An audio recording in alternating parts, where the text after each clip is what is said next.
What's going on, Orlando Magic fans? You guys are back with the Six Man Show. It is May 3rd, 2021. As always, I am joined by my co-host, Luke Sylvia. Luke, what's going on, man? I'm great, just coming down to the end of basketball season for the Magic. Only a couple weeks here left. First, Jonathan, I wanted to get your take on something, okay? This is not basketball related. It's just one of those things, right? I'm eating dinner. I have a buddy, Eric Fawcett, that we've had on the show before.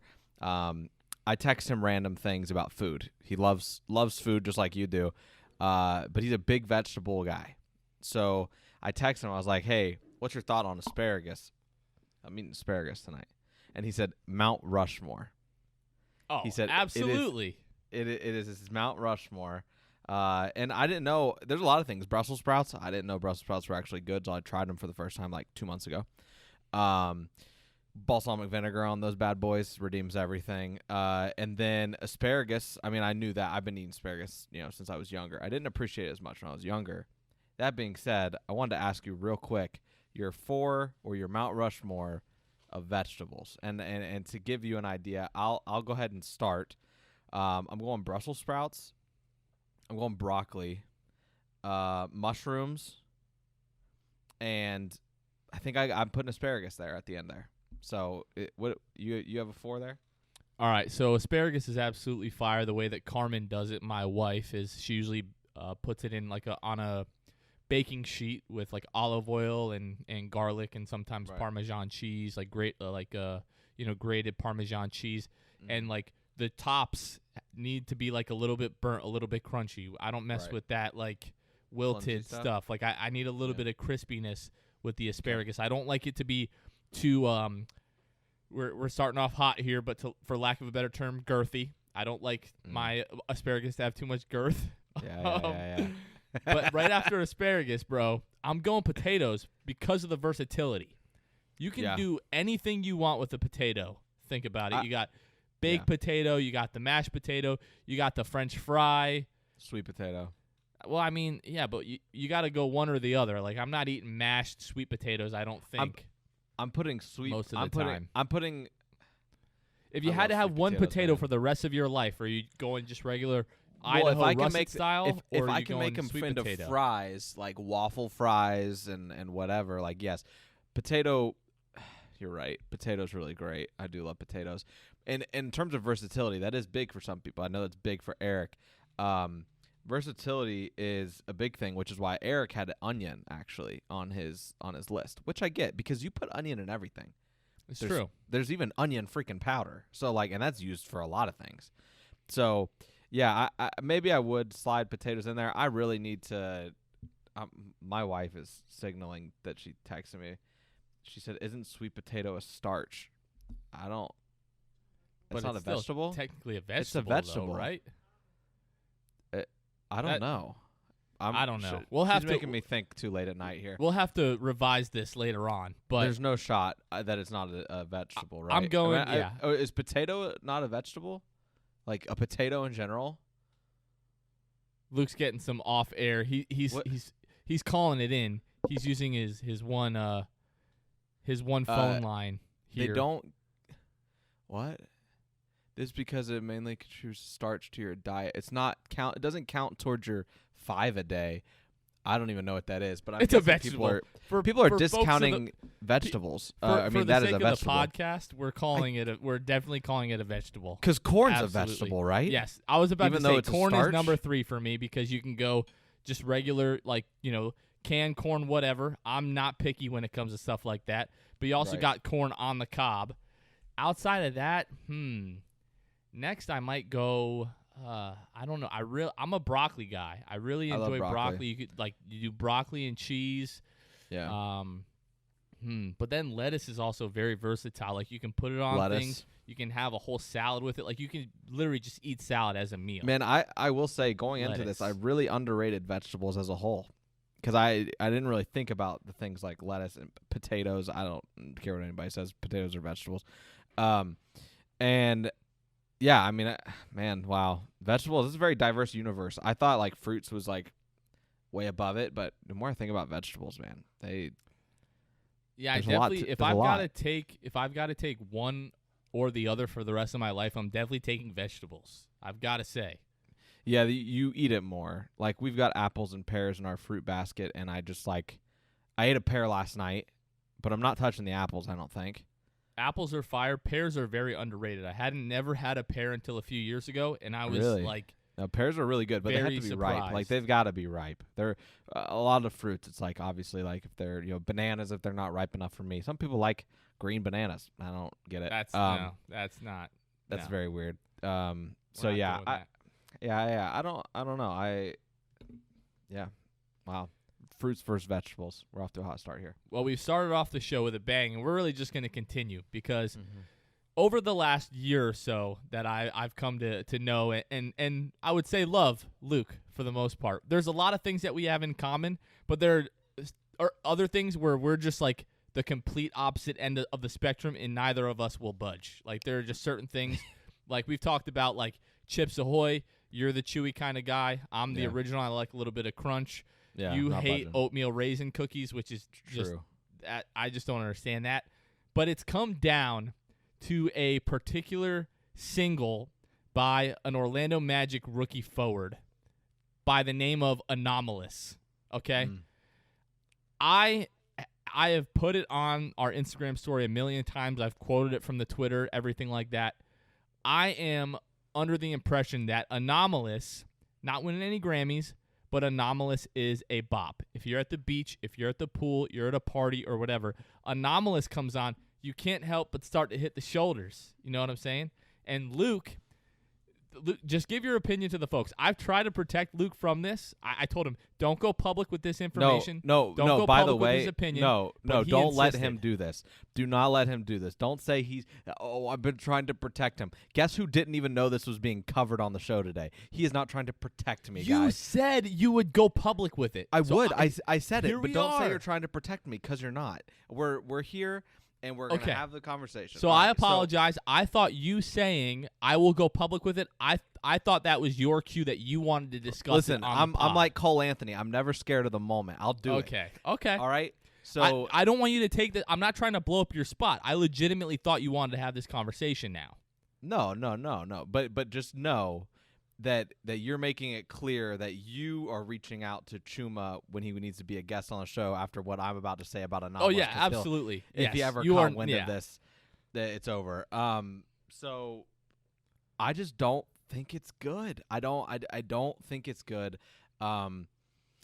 It's in there with like, it's a meme, I think, for Magic oh my fans. God. It's very memey. It's a lot like Mo Bamba by Sheck West.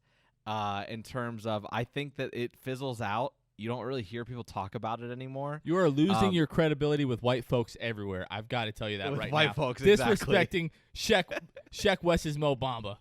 Mhm. You will not be invited to any of the country club gatherings this summer. Yeah, this probably is white people's like favorite rap song, huh? At least it was for a little bit. But no, yeah, it's Okay, fine. let me but ask you it's something. Not, I You're don't somewhere like it. and you hear the you don't start to get a little bit No. hyped, not even a little bit. I don't. I probably laugh because oh I'm my like, gosh. it's Unbelievable. Chuma. Like I love Chuma, so don't get me wrong. Like don't get it twisted. It's not that I dislike Chuma as an artist. I haven't really dabbled into much of his stuff. And it's not that I dislike him as a basketball player. I just don't care for the song. I think that it's hyped up because it's Magic fans. It's like, oh, look what our like sweet player did. He wrote a song and we're playing it and we're supporting him. And I get it. It's funny. The Magic collage video of all of them dancing to Anomalous is funny. I will give of course it that. it is. It's hilarious, but it's very memey, and that's what that is. What's your favorite clip of that video? I think it's Cole kind of shuffling On shuffling the in bed? place with his Yes, arms dude. like either moving. that or RJ shuffling Yeah. his feet in the hotel room. Yeah. Incredible. Hilarious. But it does kind of go to my point that like it is kind of memey, and will continue to be used like that, I think, by Magic fans, and it should. I mean, Chuma's not a guy trying to make a living as an artist, which I'm glad that he plays basketball. But yeah, so I just don't. I don't care for the song, and that's really all there is to it. I just there's. I'm gonna leave that to people who do it for a living. So I will say this: I don't think it is a meme.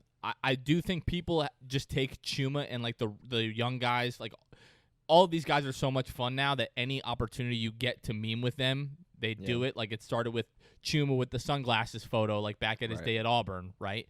But I really don't think the Magic would be using that song to put out videos if they didn't think at least the chorus of that song was good, was catchy. So this is where I want to go with this conversation now. I want like your hip-hop head analysis of the song, and I'll give you mine. I'll give you mine first. So the verses are not incredible. I'm not claiming that he's some type of amazing lyricist or anything like that. I think the verses themselves are okay, but because I was just a little bit curious on how the world treats a meal. Yeah, that is so catchy, and it is a good hook. And the hardest part, in my opinion, of creating a good song like that, a song that's catchy, is creating the hook, because it doesn't matter how good the verses are. If you don't have a good hook, people are going to be like, oh, your verse was dope, but the song really isn't that great. The hook is what makes everything, and the hook of that song is very catchy, and the hook is a bop. That's where, like, when I'm in the car, like, yeah, I'm listening to the verses or whatever, but when the hook hits, that's when I'm hitting the shoulders. How many times have you listened to this in your car? I listened to it right after our conversation yesterday, of course, or 2 days ago, whenever that was. At that time, I listened to that song back to back. My wife and I actually liked the song. She actually liked it before I did. I was like, I'm not really sure, because, again, the verses are not incredible. Yeah. But the more that you listen to it and you hear that hook, the catchier it is. Big Chuma, baby. Just getting that stuck in your head, okay? I've probably you say that song is not on your playlist. That song is on my playlist. Like, of the songs that I listen to on a regular basis over the last couple of weeks, Anomalous is absolutely on that, 100%. So I want your analysis of the song. It's not in my playlist. Spoiler alert. I understand that. I don't know. The hook. Yes, the hook is catchy. We're done here. It's catchy. The hook, Jonathan, not That's the other. That's what it's all about. 2 minutes of it. I said that. I don't. Yeah, but I don't want to. I don't listen to a song to just get to the hook. Like there are verses that are good. They are clever. I respect what Chuma is doing, and the fact that he is just doing it as a hobby. He knows it's not his job. But like if we're like my playlist is just artists, and it's not Big Chuma. I'm sorry. And yeah, I mean the hook is catchy, but I don't listen to songs just for the hook. Those are meme songs, the ones where you just listen to the hook. Mo Bamba, hook. Like, here is hoping that Chuma never listens to the podcast and never hears this specific episode and this specific conversation. He would not be happy, Luke. I've got to tell you that. At least I'm not saying I don't like his basketball talent, because I do enjoy that, and I'm you glad would just he's be a on hater the at that Magic. Point. Oh well, yes. Anomalous is funny. It is memey. Unreal. And that's where I end it. All right, folks. We're moving on. Really quickly, Luke, give me your NFL draft takeaways. We can talk really briefly, because Chuma is without a doubt a better rapper than Young Joker, a.k.a. Kadarius Toney, formerly of the Florida Gators and now of my New York Giants that they took at 20. Super happy about that myself. But you, Kyle Pitts, Kadarius Toney, Kyle Trask, I know those were your big interests in the draft. What did you think of where they went in their situations and everything like that? Yeah, I mean, honestly, as a Gator fan, you really couldn't have asked for better. Kyle Pitts goes the highest drafted tight end ever, and obviously very skilled, and that proves it. Kadarius Toney goes a little sooner than I thought he would, only by like a few picks though. I think like an over-under for what pick he'd be was like set at 31.5. So he went a little bit under what I thought, earlier than I thought he'd go. I don't mind the Giants. Him going to the Giants, I've got you and my buddy Brandon that are both huge Giants fans. And I love that I always love when there's somebody from college that goes to, whether it's an NFL team or an NBA team, that I can root for because he's a Gator, that a buddy of mine also roots for the team in general. It's always just a lot of fun, and it's fun because now, my friends that don't necessarily care about college football, are hitting me up like, hey, what do you know about Kadarius? And what I know about Kadarius is he's electric. He's a playmaker. He's not huge by any means, but I mean, he's just very quick and can get in and out of places. He chooses his spots on the football field. He knows what he's going to do. And also he has a big, he does things kind of on a whim. Some of his moves that he pulls, he doesn't really think of ahead of time right there, right? Like, he's just very quick thinking. He's a really talented player. I hope that he is a guy that is in the NFL for a very long time. That being said, wouldn't surprise me if he's not. It's just kind of one of those guys that he has to be in the right situation. And I hope that New York is the right situation, and they will utilize him on, jet sweep type plays and things like that. He also didn't drop a pass last year, so there's that. And he was one of the Gators' biggest leading receivers and targets, one of them. So yeah, that was good. And then Kyle Trask. I mean, you look at Kyle Trask being in Tampa Bay. There's no better situation for Kyle Trask. He loves Florida, the state of Florida. He's from Manville, Texas, but has grown to love Florida. His girlfriend is a softball player for the University of Florida, so I know that they were happy about, his girlfriend was saying, when I saw the 813 area code getting a call to Kyle's phone, I freaked out. And she did in the video. You can watch the video of when he gets the call, and she spazzes out before he even picks up because she sees it's 813, and she knew that was Tampa. So just really cool moments also in the draft like that. I mean, those are my favorite, when you get to see kind of the players in their most vulnerable, but also at the peak of their joy. And it's really cool because dreams are being made, coming true. And for a lot of the Gator players, I mean, a lot of their dreams did come true, whether it was through the draft or getting signed afterwards. So I know Trevon Grimes, who was an Ohio State wide receiver, then went to Florida, did really well for Florida last year. Really impressive. We got signed and picked up after the draft. So, yeah, I mean, NFL draft is always a good time. First round's my favorite, but always keeping up with where the Gators go is pretty cool. Yeah, I was excited about the Kadarius Toney pick. The Giants originally were at 11th and then traded back. We got an additional first-round pick from the Bears for next year, so I'm hoping the Bears suck again this year. Just one more year, Bears fans. No offense. Just want a high draft pick next year. But, I'm excited about Kadarius Toney. A lot of people made a big deal about the play that he had against South Carolina where he broke like 5 tackles and then just continues to run into the end zone. But just watching highlights, one of the plays that stuck out the most to me was a play against Vanderbilt, I believe it was, where he just made so many guys miss, almost got tackled in the backfield and made a few other guys miss and then ran for a touchdown. Outside of Saquon Barkley, that's something the Giants have not had for quite a few years now since trading Odell Beckham. And I'm Kadarius Toney isn't going to be Odell Beckham, but the good news is Jason Garrett does like to run a lot of jet sweeps, so I think that played into their decision to draft Toney. So it'll be exciting to watch him, and we'll be able to talk about that through the season. And the last thing that I'll add is a few years ago, one of the Gator basketball managers, not my good friend Ryan, but somebody else was talking to me who had some buddies that worked for football at Florida, and they said a few years ago, before anybody knew who Kadarius Toney was, they said, when this guy gets in the open field, it's over. Like, nobody's getting him. He's slippery. He's making those he's making moves. And it came to fruition. I mean, we saw it once he established his route running. Really good player. Should be exciting, kind of pretty electrifying. I'm glad he's with the Giants. I'll be happy to see kind of him and Saquon get to feed off each other this year. Go Big Blue. All right, let's get into the weekly state of the Magic. That's what most of you have come to listen. Now you've heard 20 minutes of us talk about vegetables and Chuma Okeke song in the New York Giants. So let's get into the weekly state of the Magic. The Magic went 2-2 this week to bring their record to 20-44.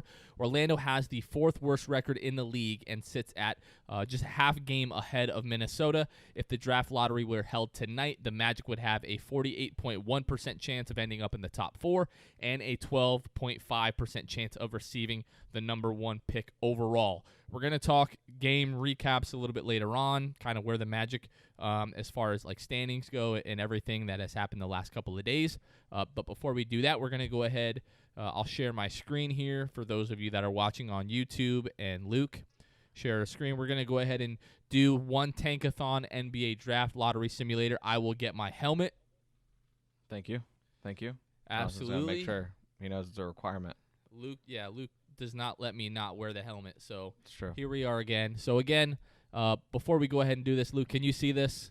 Yeah, I gotcha. All right, Orlando sitting at fourth, again, 48.1% chance of the top four, 12.5% chance of number one overall. Chicago right now is sitting at seventh. If the season were to end today at 26-38, they have a 29.3% chance of ending up in the top four and a 6.8% chance of ending up number one overall. We're going to sim the lottery. The rules are you sim it once.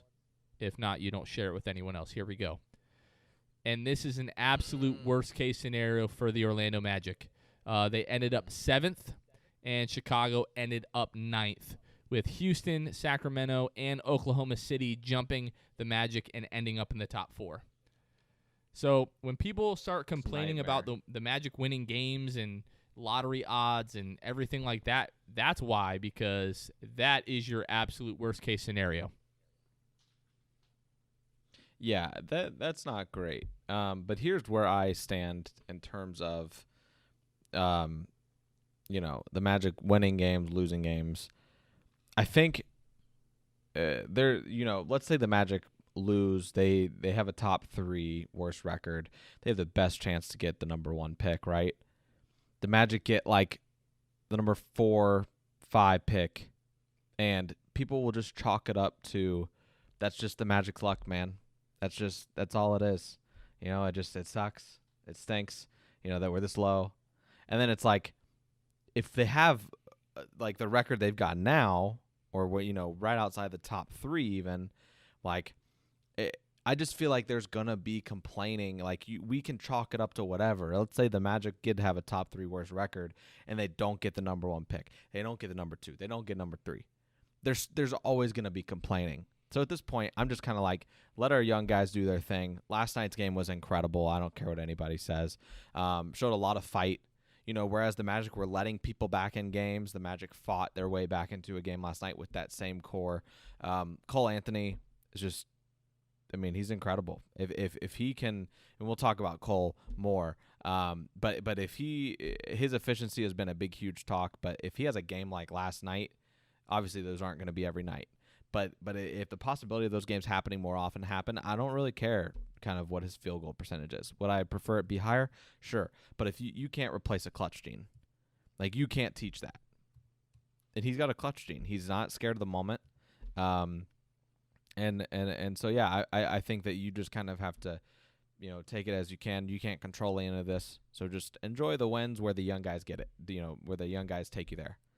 I understand, being mad if like Dwayne Bacon hit the game winner last night and Cole didn't have a career high. RJ didn't have a career high.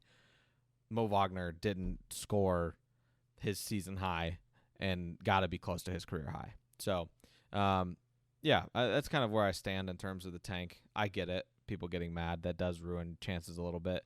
But, kind of everything's got to run its course. That's just also my personality, though. All right, some quick Magic news. Steve Clifford remains in the league health and safety protocol after testing positive for COVID. A week ago Saturday, Coach Cliff is in good health with no symptoms. He's been out just over a week now. The Magic are 2-4 with active head coach Tyrone Corbin. Sunday, the Magic signed forward Ignas Brazdeikis to a 10-day contract. They released Dante Hall to make room for Brazdeikis. This, in my opinion, Luke, is a tank move, and I will tell you why. Brazdeikis was drafted last season by the Knicks with the 47th pick in the draft.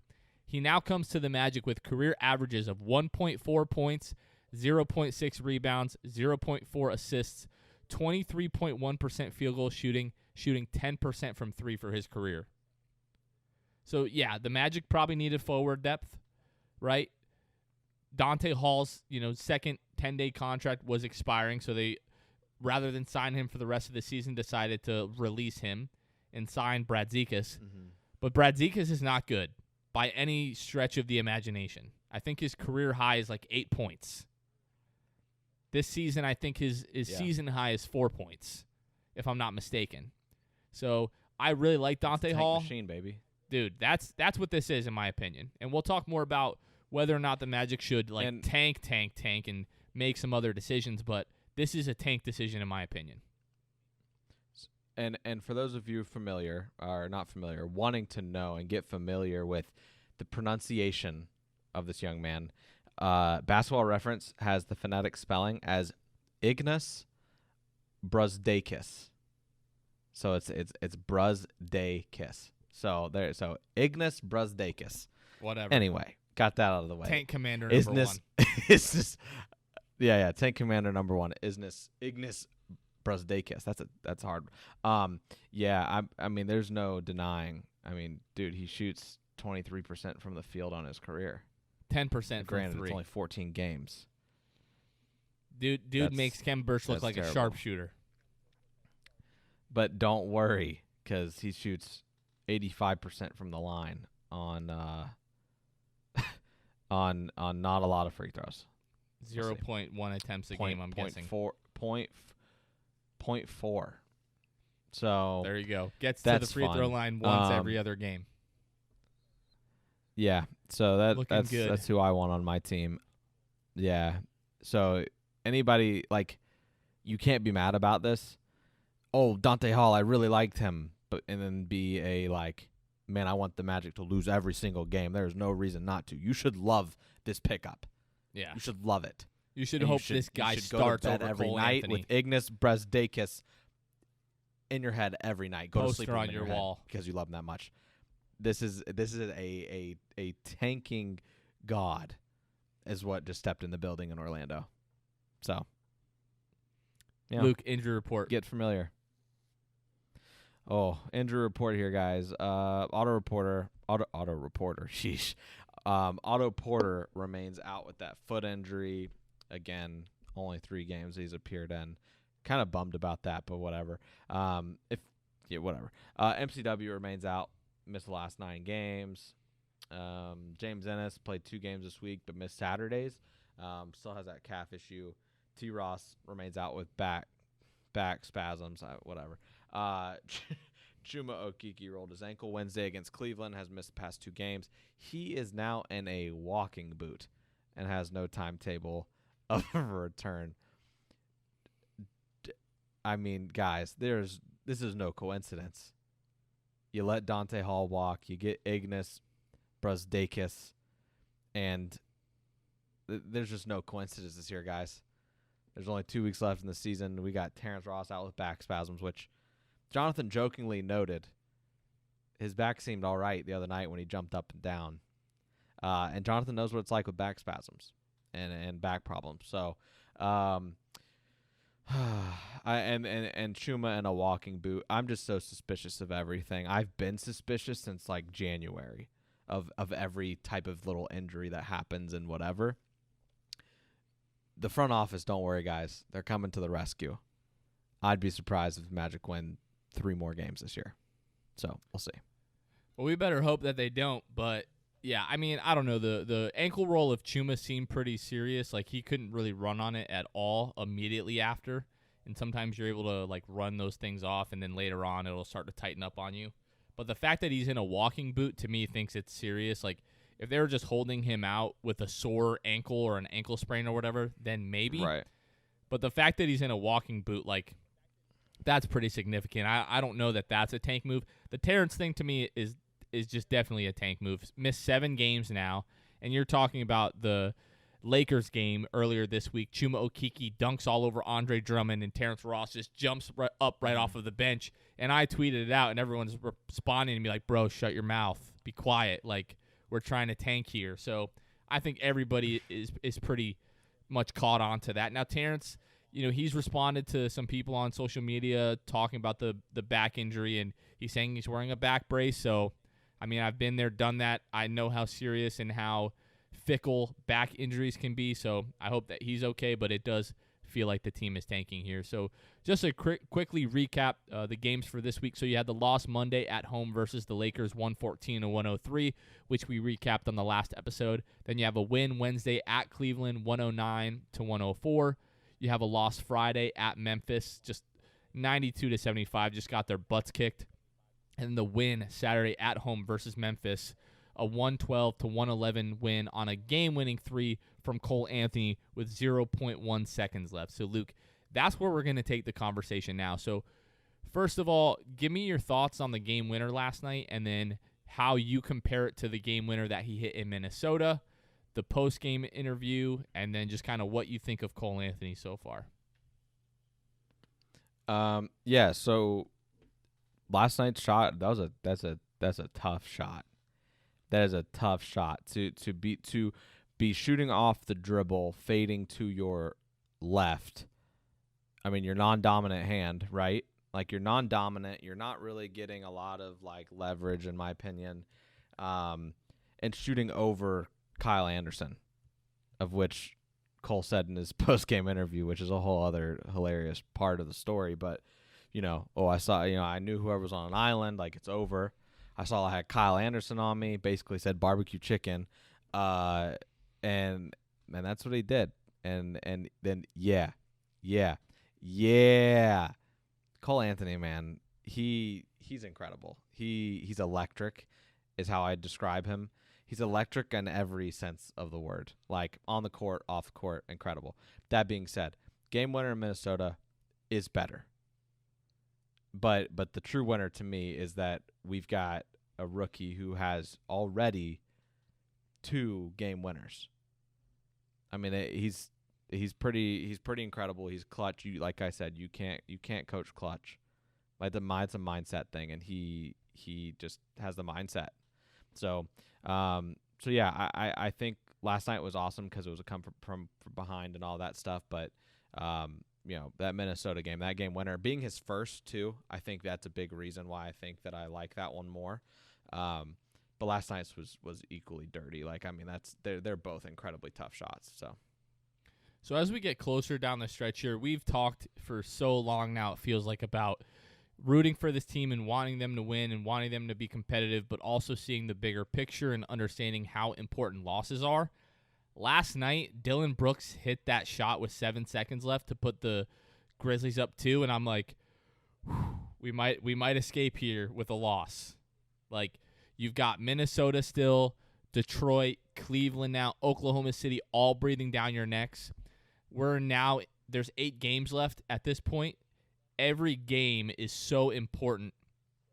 I was hoping that we're going to lose last night. And Cole hits that shot, and immediately, like, you're super excited because he hits the game winner, and it was a great play, again, like you said, going to his left.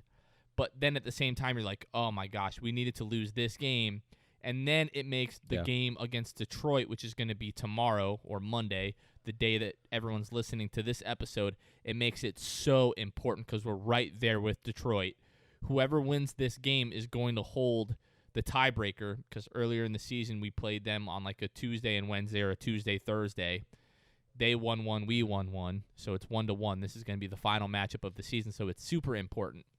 But going back, just breaking down the game winners by themselves, this was like more of, okay, you've got the ball with 7 seconds left, like you have a real chance to get a good look here and either force overtime or win the game. The game winner in Minnesota with Jarrett Vanderbilt going to the line with 4 seconds left, them up 2, it's like he makes 1. The best that you're hoping for is overtime. If he makes 2, the game's over. The guy misses 2, it ends up in Cole's hands, and then as tough as the shot that he hit last night was, the shot that he hit in Minnesota, like at a full sprint, going to his right on like the wing and knocking that down was just incredible. And that 2 weeks before that, Markelle tears his ACL. So we just needed anything at that point to kind of lift us up, where now we're kind of at the point where like we know the season's over and it doesn't really mean anything that we win games. It's kind of a meaningless game at this point, being how the Magic were officially eliminated from playoff contention with the loss Friday night to the Grizzlies. It didn't get the juices flowing for me as much as the Minnesota game winner. That being said, the career-high 26 points. We'll talk about what Cole Anthony has been doing the last 10 games or so. The fact that you have a guy that can do that wants the shot, who does that and then is walking up and down the court like talking his mess, like, this is my ish. I was born for this. I'm bred for this. Like, that type of personality is something that the Magic have desperately needed, in my opinion, the last 10 years. Like, we have not had, like, a true alpha in such a long time that if Cole can bring that and be a leader on this team, it's really, really huge. But awesome shot. Again, they were down by, like, 15 at one point last night, come all the way back. Young guys played really, really well. RJ Hampton, you mentioned Mo Wagner, which I guess they're calling him Vic because they already have another Mo on the team. And then the post-game conference. Yeah, the post-game, him getting hit with chocolate milk from Markelle in the locker room, which is just like the funniest thing ever to me. That Markelle was like, nah, I'm not going to give this guy water. I'm going to hit this dude with the chocolate milk. Like, I hope Cole took that jersey and is just going to hang the chocolate milk stained jersey in his house, because I would. But let's talk about Cole and, like, the improvement of Cole, because even last week, the week before, we've been talking that he's been inefficient. He's doing a better job at getting to the rim, but he's not shooting the ball well. So I ran the numbers. Last 10 games, Cole is averaging 16.4 points, 5 rebounds, 5.5 assists, shooting 45.7% from the floor, 40.5% from 3. He's made 17 of 42 threes in that span. He's in the 75th percentile for all point guards from the three-point line in that span. He's finishing 59% of his attempts at the rim. Prior to the last 10 games, so the whole season up to the last 10 games, was shooting 33% from the three-point line and was making 51% of his attempts at the rim. So I have been talking that it just feels like he's getting to his spots whenever he wants, and he's doing a better job at finishing at the rim. And the numbers back that up. I didn't realize he was shooting the basketball so much better, but he is.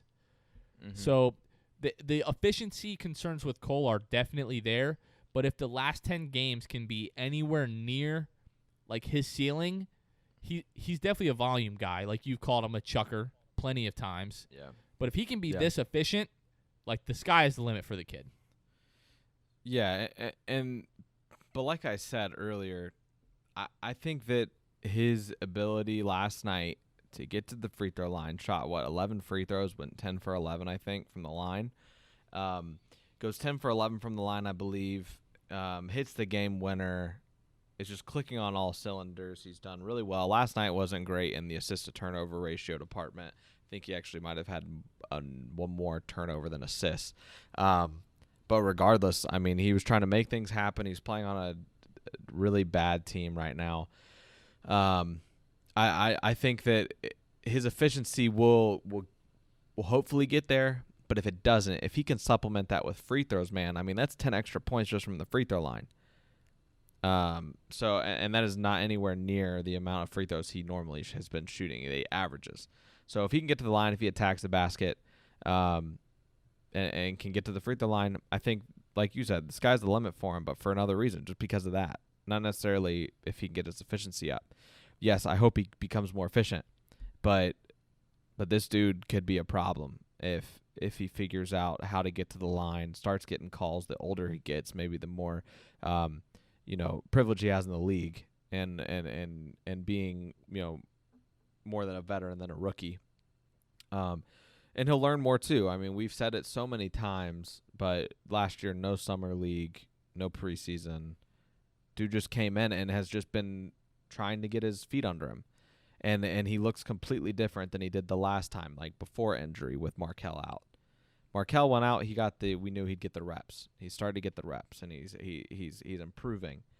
But now it's different. I mean, I feel like we're watching him get better. I feel like before injury, I feel like that was his preseason, summer league, like that was his time.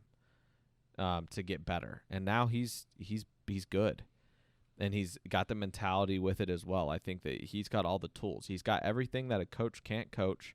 He just needs to get his efficiency up a little bit, keep attacking the rim, and he'll get those foul calls. So I absolutely love this kid. So going back to January 20th against Minnesota, that first game winner that he hit. So before that, he was starting to play pretty well. He was getting closer to that 20-game mark that we were really waiting for. But after that game winner against Minnesota, he played in 10 games before the rib injury. And in 6 of those 10 games, he scored in double digits. And in a few of those games was 14 points, 21 points, 16, 16, 17. So the confidence boost that he received after hitting that game winner in Minnesota seems like it was legit. And right now, I mean, just, you look at the last 10 days or last 10 games, averaging 16.4 points, had 26 points last night. The confidence is at an all-time high right now. Like, playing this level of basketball at the highest level possible in the NBA, hitting the game winner, scoring 26 points, your career high, the way that he's talking after the game, which everybody loves.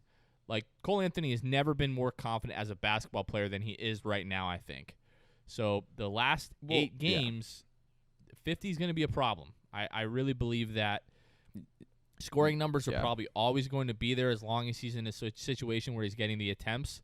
But do not let this kid get efficient. Going back to North Carolina, that was the big issue people had with Cole, was that he was inefficient. Do not let this kid start shooting in the high 30s from 3, because that's going to open everything for him. Well, and that's the impressive thing to me, right? Like, the reason he was discounted in college and the reason he probably fell in the draft in some capacity was because of his lack of efficiency.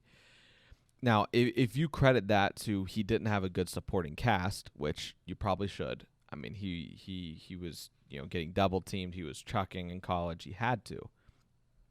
Now he plays on a team that is bad. Like, the Magic are not a good NBA team by those standards, and yet he is still getting better in his efficiency. So I think that is just a sign of maturity and getting more experience, and that's what just comes with experience. And that's what makes a rookie's experience a rookie's experience. But what I will say is, with the team being so bad right now, like back when he hit the game winner, the team wasn't full tank mode. And even right after that, right? But now the team is in full tank mode. They're signing dudes like Ignis. They're getting rid of dudes. They're not re-signing guys like Dante Hall. It all just tells me these last games with Cole of the season are going to be fun. Cole is a chucker right now, and I think he always will be. It's just going to be a matter of if he can dial that efficiency up. I think he'll always try to take a shot when he can, which is great. And the Magic need a shot maker, so if he can get that efficiency up, that's great. All that to say, he is going to be chucking the rest of the season. He knows I can do no wrong. The team stinks. Front office wants to lose, and Cliff is just having to deal with it. And if I can get better, and by putting up shot attempts, Cole's going to have another career high before the season ends, I think. And I don't really think it's going to, I don't think there's really a doubt in my mind that about that at all. I think he could put up 30, 35, regardless of the win. I mean, even if the Magic are getting blown out, they're not going to sit him. So yeah, I think we're in for quite a ride with Cole the rest of the season. I think he's going to give us some fun. I hope he gives us some fun, because that means more interviews, and the interviews are incredible. So I think the rest of the season is Cole's going to be a bright spot. Well, your point, to him kind of doing whatever he wants, I don't know that will be the case when Cliff gets back. But the thing about Cliff right now is we don't know when he's coming back. Usually we see guys in the health and safety protocol this season. It's roughly about 2 weeks. I think he probably went into the health and safety protocol somewhere around like Thursday or Friday of not this past week, but the week before that, when he first, got the positive and then had 2 negatives and then another positive. Maybe he went in at that point. Maybe that was Friday or Saturday before. I think that was the Pacers game, if I'm remembering correctly. But we might not see Cliff again until like the later part of this week, maybe like Friday, Saturday, or Sunday. So he potentially has, another 2 or 3 games. What if we see like injury report and it's like Cliff, sore left ankle, out for the game? Oh my! Oh, Stop. we put so much credit on Cliff, and we should, for winning some of these games that the Magic shouldn't. Obviously that's a joke, guys. That would never happen. However, that'd be hilarious and part of the tank movement. The front office is just like, yeah, no, I mean, you're not allowed to coach. Yeah, no, you're not coaching actually. And so Cliff's not gonna have many games left to coach, which could bode well for the Magic. So we'll see. I think Tyrone Corbin has done a good job, but we'll definitely see. Something else that I wanted to bring up, Luke, is that it seems like on Twitter there's been a wave of recency bias when it pertains to Cole Anthony versus Markelle Fultz. Like, there's some talks. It's atrocious. I've seen it on Twitter. I've seen it on Facebook. People talking about next season Cole Anthony starting over Markelle Fultz. Is that possible? Does Cole have, a healthy offseason? Is there a universe where he just kills it this offseason, kills it in the summer league, kills it in training camp, and then 5 games into next season, Cole Anthony is starting over Markelle Fultz? Yes, there is a universe where that happens, but you're not going to get this reference, but it's the Doctor Strange 1 scenario from Endgame. Luke doesn't understand that, but that's the universe where Cole Anthony is starting over Markelle Fultz. But give me your take on that, and let's try to argue this both ways, because I don't know. I get it. I understand, but I also understand recency bias, like you said, is a thing. It's a heck of a drug, as I've said to you many times. There is a universe where Cole Anthony starts over Markelle Fultz next year. That universe consists of Cole playing every summer league game, Cole playing preseason games, Markelle still being out. We speculate that it could be a month into the season before Markelle even comes back. So the universe is Cole plays his butt off, gets better, which he will. He will be better coming into next season. Even more confident, if that's even possible. More efficient, understands how to get to the line, all of that. It's possible. It's possible. A month into the season next year, if Cole is balling out and doing well and his efficiencies are through the roof to start the season, Cliff could be like, we're riding the hot hand. Sorry, Markelle, you're coming off the bench. And Markelle will come off the bench to start, I think, just because they're easing him back. We're talking about everybody fully healthy here. I don't want to get into technicalities because, like, obviously when Markelle comes back from the ACL injury, he's not going to start right away. Like that. Well, no. I know that. But that's what I'm saying. I'm saying that time will play into Cole getting better and will play into Cole making improvements. I don't think that Cole is a better basketball player than Markelle Fultz. However, I'm extremely happy we're having this conversation. I'm happy that it's even in the Magic Twitter universe, just because that means Cole has been better than you thought. Cole has been better than I thought he'd be. And so with what he's done, the fact that we can even have a segment on here called Cole versus Kel, basically, it's incredible. It's incredible, to say the least.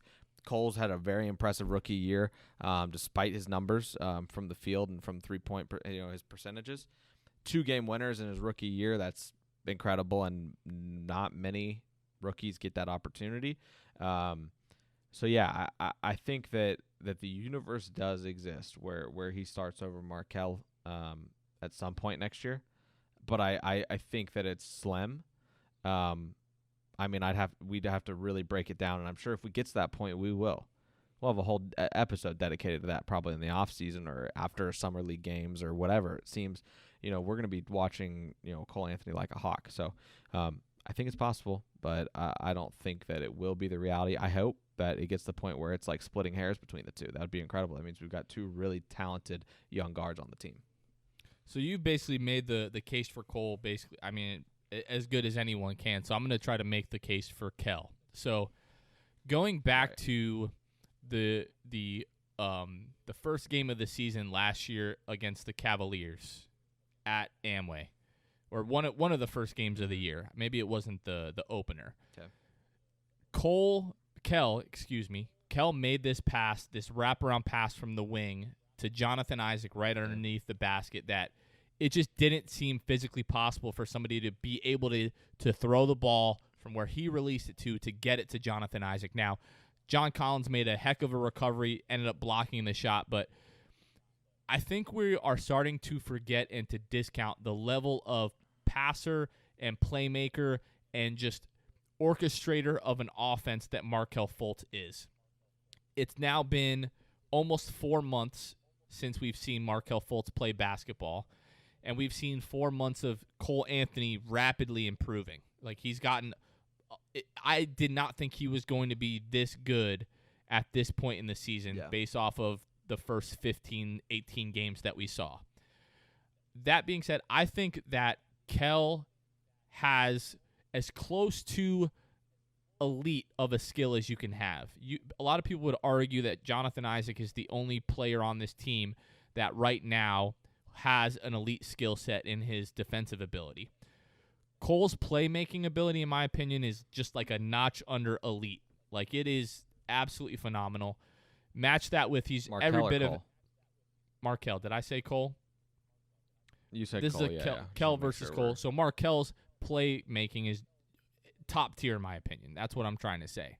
Match that with he's bigger than Cole. He's every bit of athletic. Right now, I think he is the better defender out of the two of them.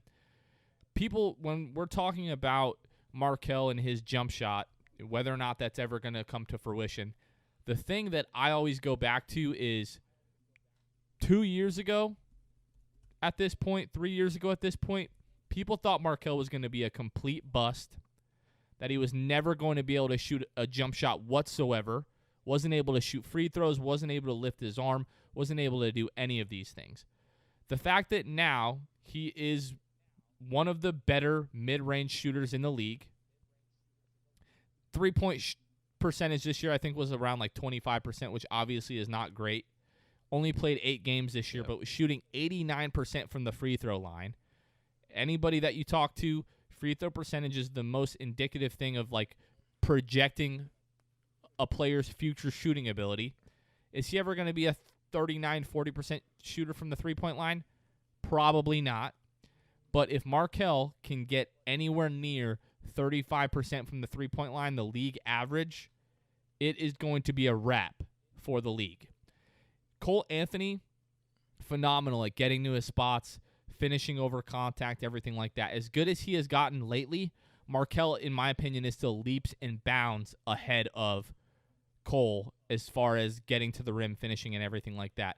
Markelle, we've talked about this, gets to the rim whenever he wants, and a lot of people were so frustrated because Markelle would just not take over. He would defer to guys like Evan and Vooch and Terrence Ross and Aaron Gordon.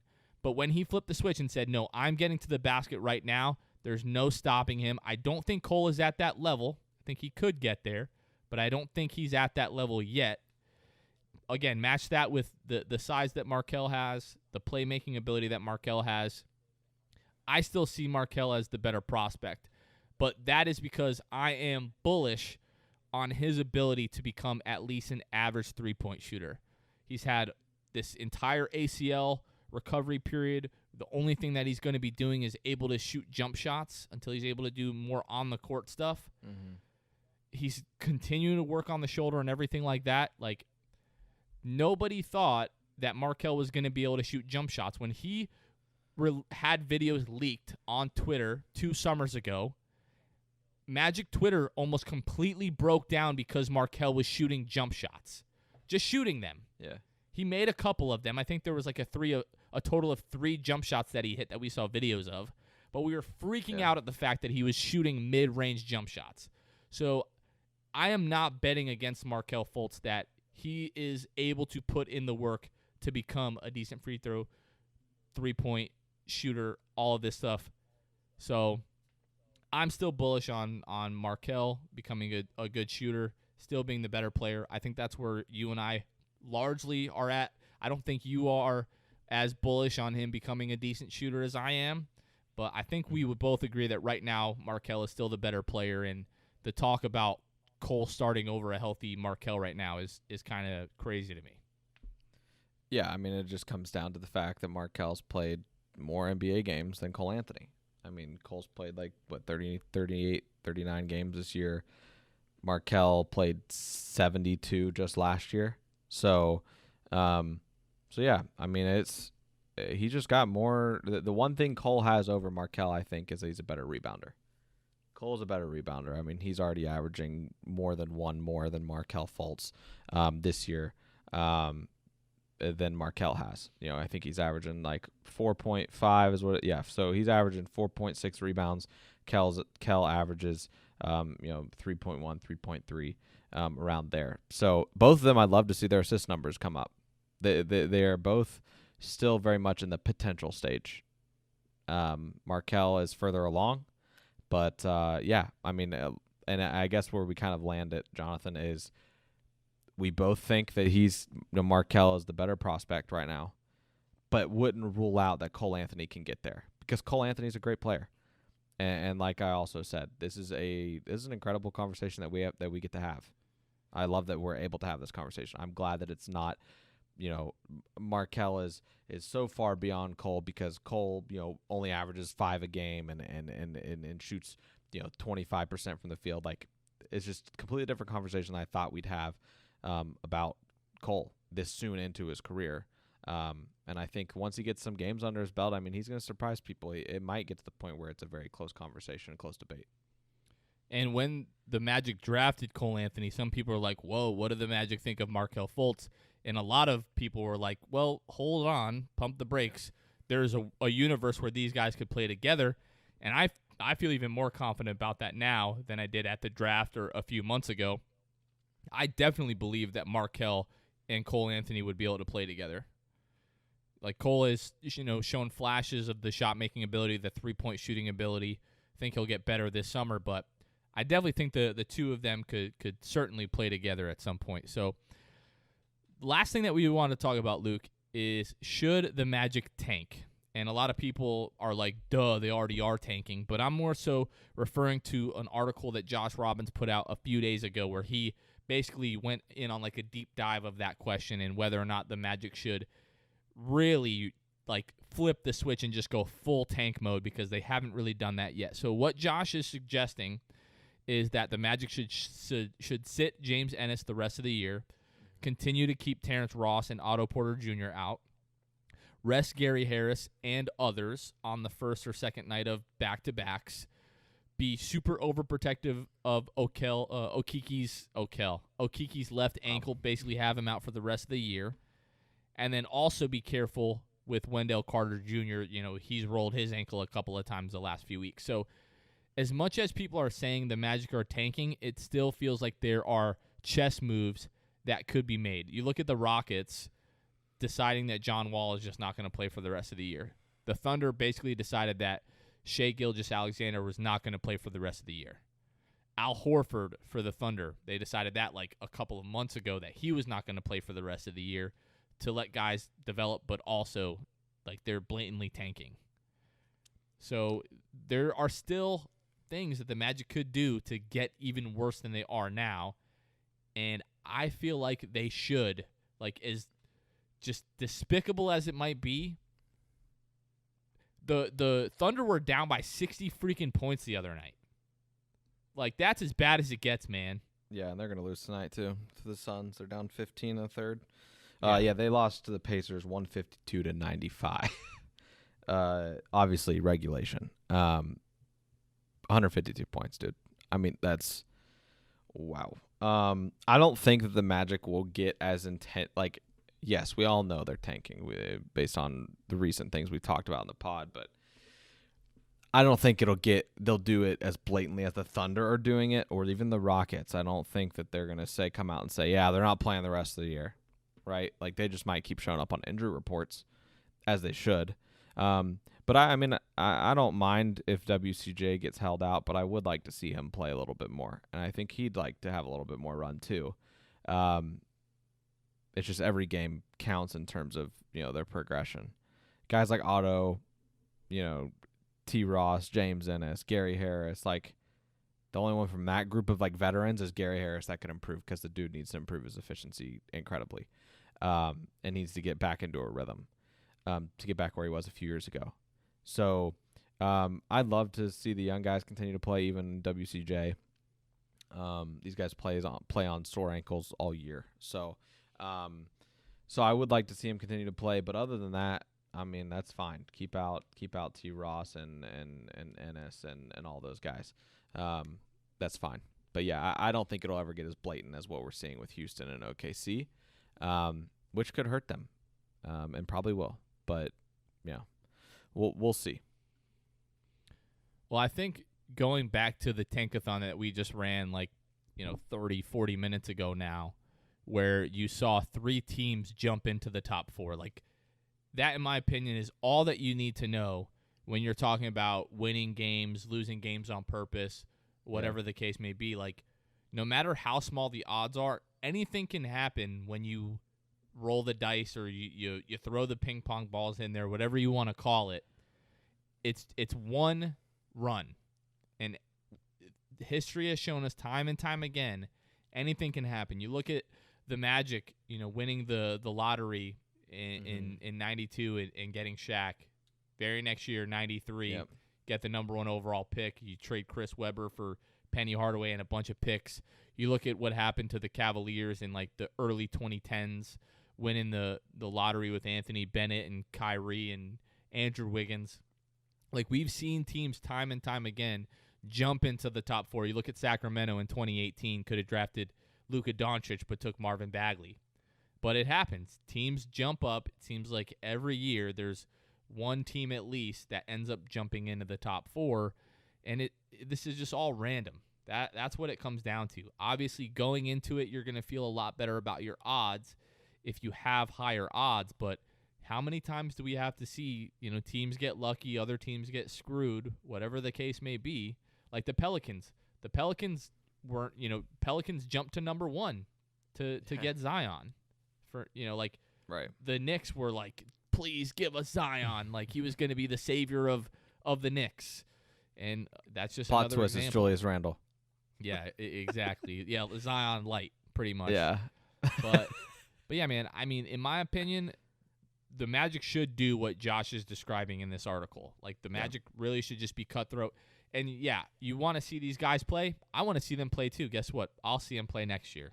So we got 8 games left. In my opinion, like, the time to do this was not, 2 weeks ago or 3 weeks ago when you had, 15 games left or 20 games left or whatever the case may be. But we're down to 8 games. We got 4 games this week, 4 games next week, and then that's it. So if you're talking about biting the bullet for 2 weeks, even if you go to Steve Clifford, who is absolutely against tanking and wants to build habits and do things the right way, and how can you argue with a guy like that? But if I'm Jeff Weltman, I'm looking at him, Steve, we're talking about 2 weeks here, buddy. Just give me 2 weeks.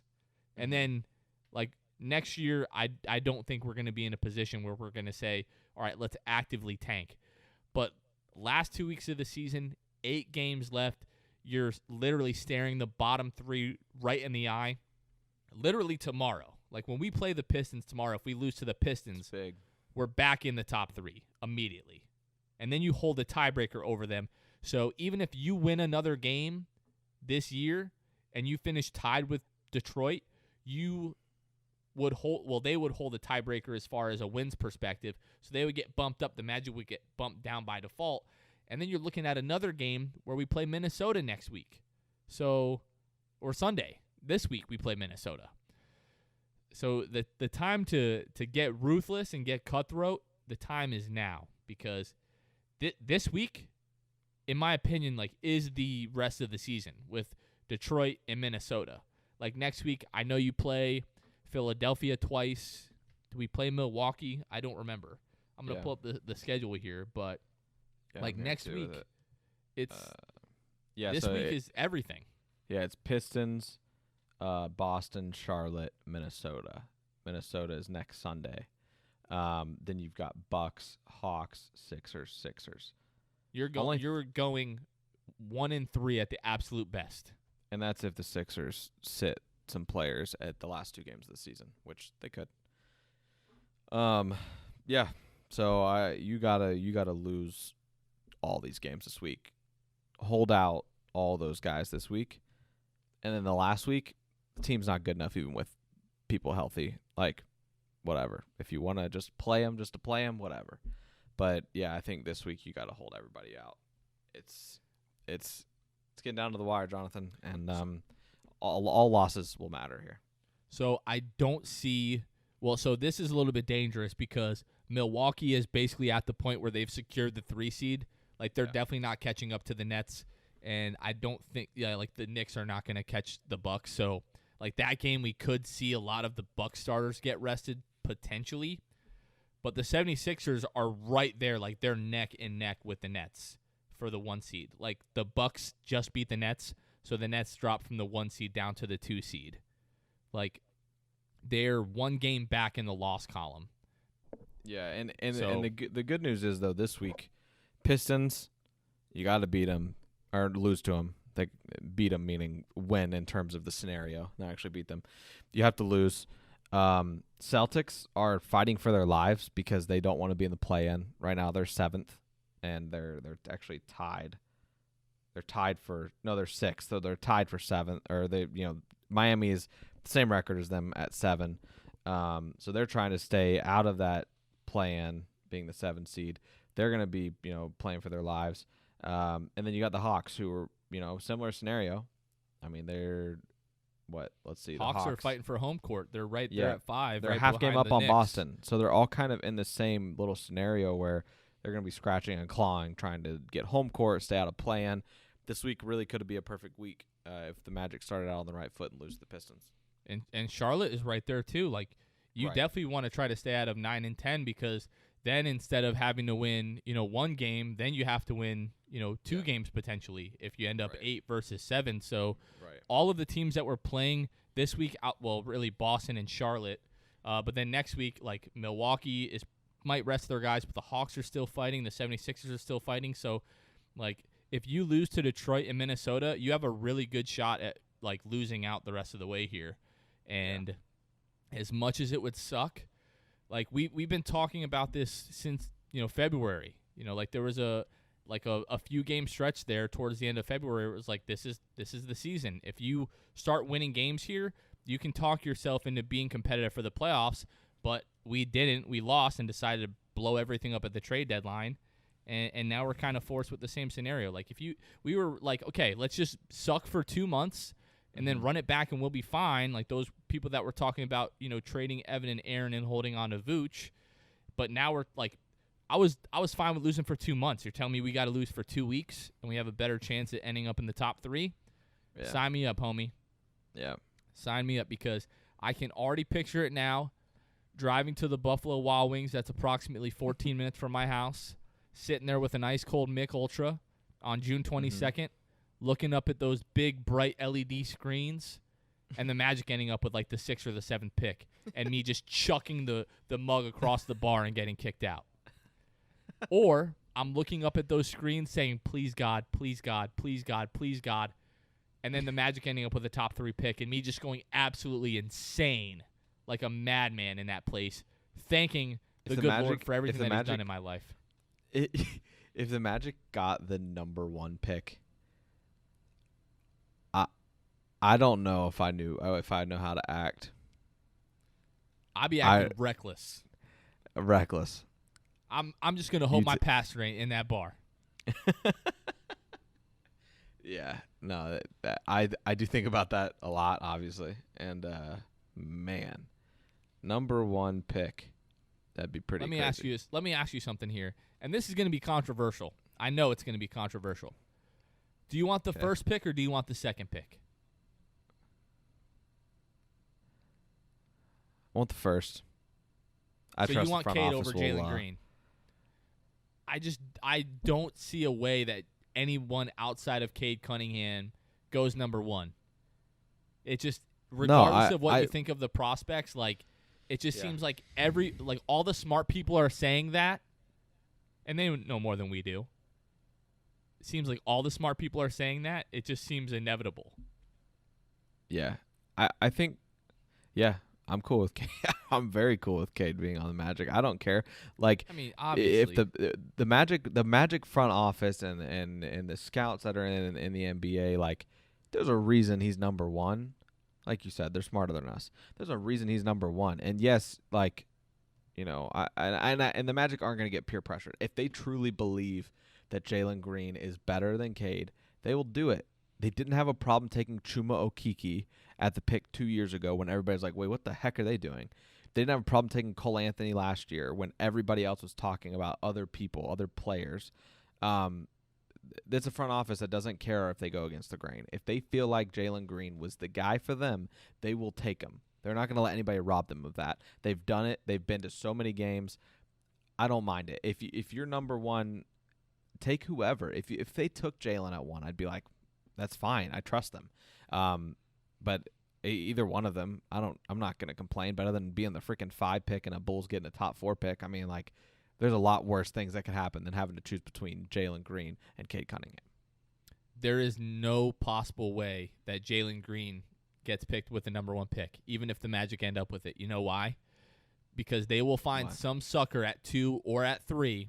It could be like a Markelle Fultz, Jason Tatum scenario, where the Celtics trade down from 1 to 3, still end up with their guy.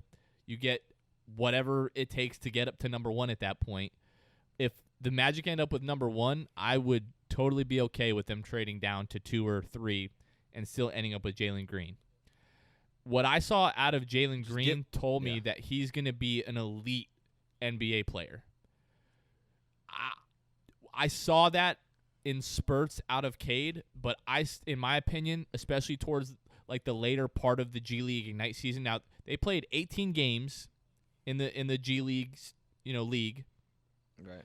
We saw 20 plus college games from Cade Cunningham, and the 5-6 games I watched out of Cade, every single time it was like, why is this guy not taking over? Like on the college floor, why is this guy not taking over? With Jalen Green, it made sense because you're on the floor with other prospects. You're on the floor with NBA veterans like Jarrett Jack and other Amir Johnson, guys like that.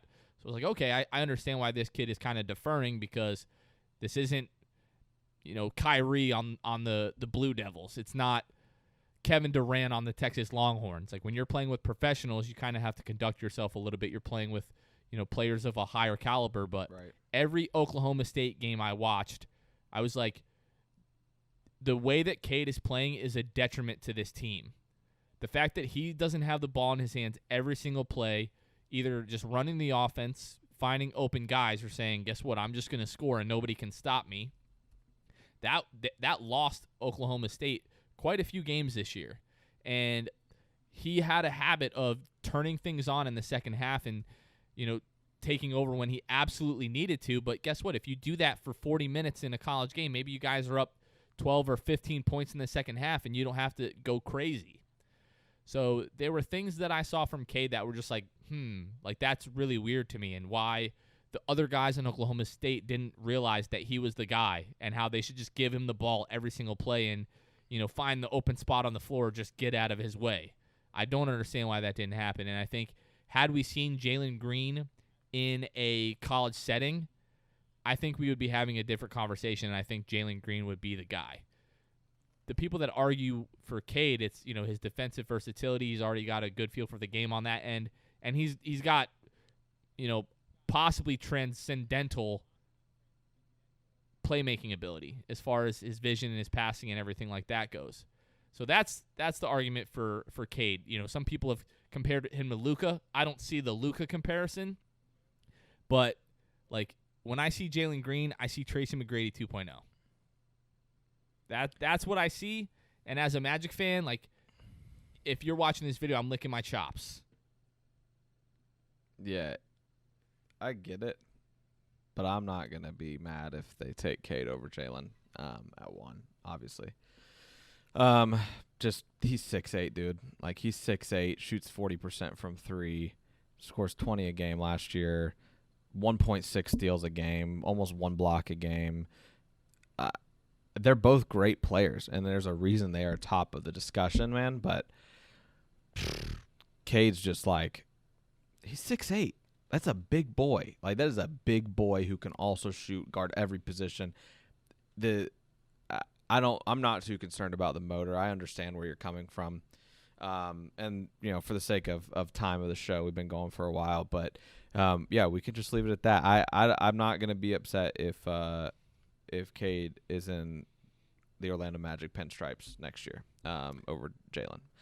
I'll take either of them gladly. I'm not in a position to get choosy. Jalen Green is 6'6". Just throwing that out there. He's a big boy himself. I mean, he's slender frame. They both are big boys. Big boys. Yeah. Anyways, pause. So yeah, we're gonna wrap it up here. You can't go wrong, either way. But like, if we end up at 2, I'm going to be every bit as excited as I will be if we end up in number 1. Like, Cade, Jalen. Oh, I mean, no question. You really can't go wrong. No question. You get your pick. Like, you can't be upset about that at all. Yeah. So, like, just get me in the top 2 or 3. This just comes back to every year. My heart settles on one guy, and then it's just like, I'm a faithful guy. Like, once you're my guy, you're my guy. There's no getting away from that. But, anyways, Luke. So we talked about upcoming games this week. So Monday at Detroit, Wednesday versus Boston. I will be in the building. That's going to be one of 2 home games remaining for the Magic.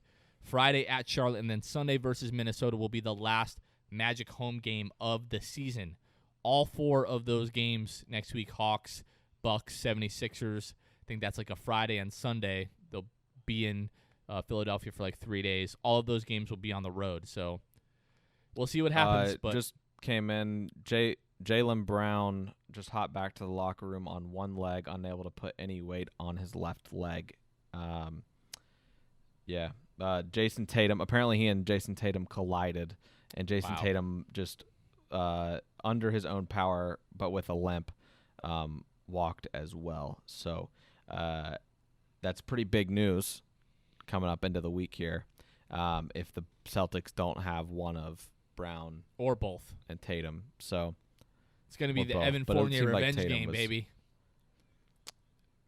Jeez, but I mean, great chance that they both sit out for whatever. Granted, they're trying to fight for a spot, like we said. So yeah, if those guys can play. I don't know if Jaylen Brown's gonna.